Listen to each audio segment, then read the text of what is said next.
Vakomana vekozwa vobuda vachiti tazviziva izvo, hapana kwazvaizombosvika, vachiuya vachitaura mashoko pamusoro pembari musika wamoziva kuti aiwa wakapiswa nemoto wakanga usingazika kune vanhu wakatangira papi ende wakatangidzwa nani.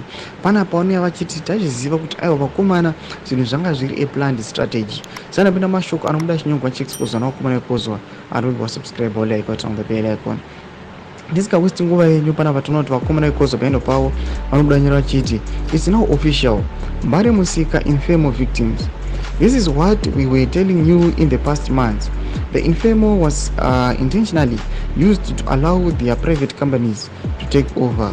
Additionally, they will give you loans in the name of humanitarian assistance.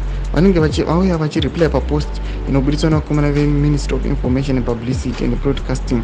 Panapa vanyora vachiti economic empowerment programs that support stakeholders in rebuilding their businesses, availing a resilience fund for micro, small to medium enterprises and upgrading market infrastructure to densification using 2 or 3 story buildings. No mashoko anouya achireply vachiti aiwa this strategy yatiri kuona kuti panapa they are mobilizing kuti vaise an economic empowerment programs anenge achisupport ma-stakeholders kana vanhu vane mabusiness ari nema-small and medium enterprises.